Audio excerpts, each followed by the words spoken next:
Assalamualaikum warahmatullahi wabarakatuh. Sahabatku, teman-temanku dimanapun Anda berada.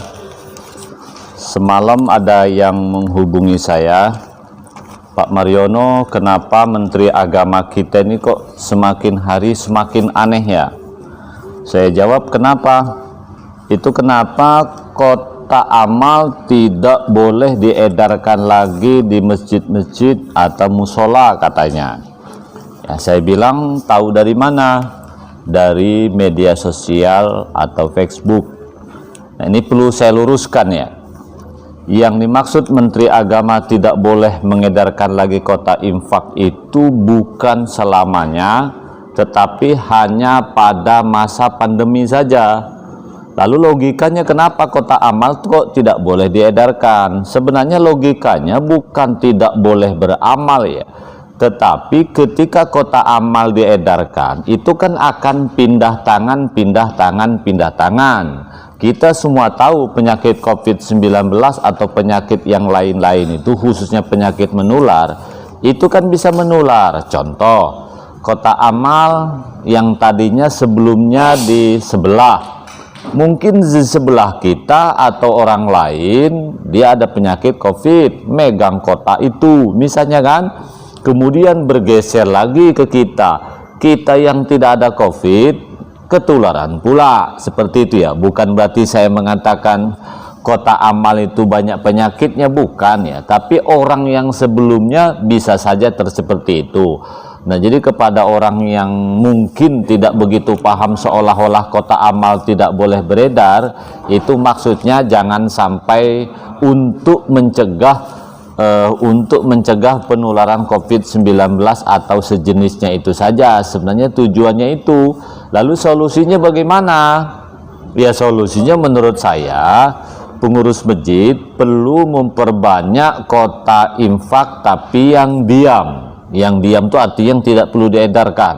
Katakanlah di setiap sudut, ya, di setiap titik tertentu, di setiap pintu. Itu salah satu solusinya menurut saya. Perlu saya luruskan ya, supaya tidak terjadi miskomunikasi. Kementerian Agama memang telah menerbitkan aturan baru ya, yaitu Surat Edaran Menteri Agama nomor SE 04 tahun 2022. Di dalam edaran itu setidak-tidaknya yang pertama, Menak menginstruksikan ya, agar pengurus dan pengelola tempat ibadah, ini bukan hanya tempat ibadah agama Islam ya, untuk semuanya ya, bahwa pelaksanaan ibadah antara jamaah yang satu dengan jamaah yang lain ya, jaraknya minimal 1 meter. Pelaksanaan ibadah itu maksimal hanya 1 jam. Ya, contohnya sholat Jumat atau di umat Kristiani di gereja itu sama juga, durasinya maksimal hanya 1 jam. Ya, tentu di situ Kementerian Agama juga mengatur khotibnya ditentukan 15 menit. Artinya total keseluruhan selama ibadah, katakanlah contoh sebagai sholat Jumat, mulai azan sampai habis itu adalah 1 jam. Begitu juga kalau ada acara Isra Mi'raj dan segala macam, pokoknya maksimal 1 jam saja. Kemudian juga di sini Menteri Agama juga meminta kepada kita dalam aturan baru ini ya, semua jamaah dihimbau menggunakan masker, artinya memakai masker atau mengikuti protokol kesehatan yang 5M itu. Kemudian juga diminta para jamaah ya untuk mensosialisasikan aplikasi pelindung diri.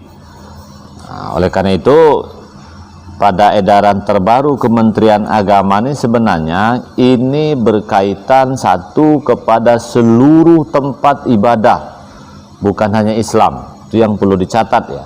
Karena di media sosial ini selalu rame seolah-olah Menteri Agama ini hanya mengatur umat Islam saja.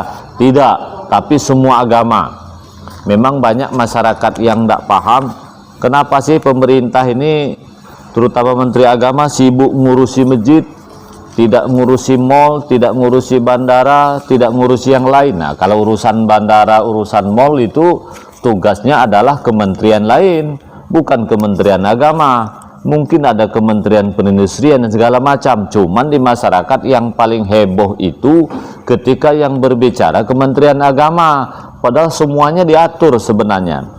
Oleh karena itu mudah-mudahan ini bisa ada manfaatnya untuk kita semua. Cukup sekian. Wassalamualaikum warahmatullahi wabarakatuh.